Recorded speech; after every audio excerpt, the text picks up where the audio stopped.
Hi ஒருவன் 11th standard கெமிஸ்ட்ரிக்கு நாளைக்கு exam இல்லை வரப்போகிற நாளுக்கும் நீங்கள் இது பார்த்துக்கலாம். கெமிஸ்ட்ரி வந்து ரொம்ப இம்பார்ட்டன்ட் கொஷினும் பார்க்க போகிறோம், கொஷின் பேப்பரை பார்க்க போகிறோம். இந்த கொஷின் பேப்பருக்கு இது படித்தாலே நிறைய கொஷின் வரும் அந்த மாதிரி. ஸோ 1 மார்க் வந்து 10 வந்துடுங்க. அதனால் எந்த பிரச்சனையும் புக் பேக் நல்லா படிச்சுட்டு போங்க. பாருங்கள், பிளாஸ்டர் ஆஃப் பாரிஸு அதோட யூசஸும் சேர்த்து படிங்க. கண்டிப்பாக நாளைக்கு இருக்குது. ஹென்ரி லா ரவுட்ஸ் லா அந்த டெரிவேஷனும் ஹென்ரி லா எக்ஸ்ப்ளனேஷனும் லிமிட்டேஷன்ஸ் எல்லாம் பார்த்துக்கோங்க. அடுத்தது கண்டிப்பாக சொல்கிற யூஸ் ஆஃப் ஜிப்சம்மு இந்த மாதிரி கொஷின்ஸ் எல்லாம் பார்த்துக்கோங்க அந்த 5th லெசனில். ஸோ அடுத்து வந்து பார்த்திங்கன்னா ஐசோடோனிக் சொல்யூஷன் இதுவும் கேட்குறாங்க.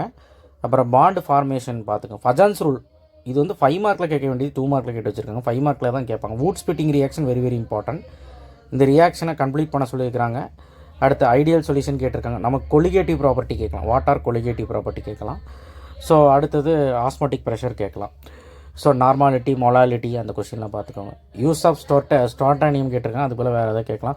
ரவுட்ஸ்லா ஹென்ரி லா லிமிட்டேஷன் எக்ஸ்ப்ளனேஷன் டெரிவேஷன் எல்லாமே பார்த்துக்கோங்க. கண்டிப்பாக எதாவது ஒன்று கேட்க வாய்ப்பு இருக்குது. மொலாலிட்டி நார்மாலிட்டியில் ஒன்று வரும். அப்புறம் bond order by bond sigma bond எல்லாம் என்ன, கண்டிஷன் ஃபார் ஆர்மெண்டிசிட்டி ஹக்குல் ரூல் கண்டிப்பாக நாளைக்கு வரும். இது வந்து 13th லெசனில் இருக்குது. ஹக்குல் ரூல் நல்லா படிச்சோம். பிரிட்ஜ் ரிடக்ஷன் கண்டிப்பாக படிக்கணும். ப்ரிப்பேர் பிஹெச்சி ஸோ இது படிக்கணும். ஸோ அது போக S1 மெக்கானிசம் SN2 மெக்கானிசம்னு சொல்லிட்டு அது இருக்குது. அது நல்லா படிச்சுக்கோங்க. அதுக்கப்புறம் வந்து பார்த்திங்கன்னா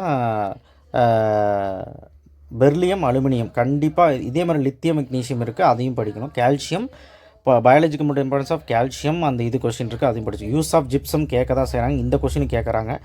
எம்ஓ டயக்ராமில் O2 molecule N2 molecule CO molecule மூணுமே பார்த்துருங்க. 5 மார்க் எழுதிடலாம்.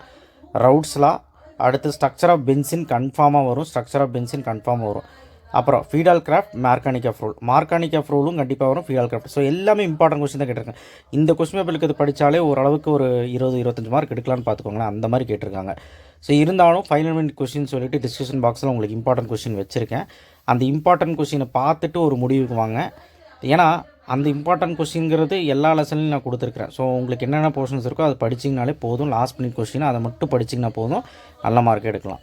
நன்றி, வணக்கம். நாளைக்கு நல்ல எக்ஸாம். தேங்க்யூ.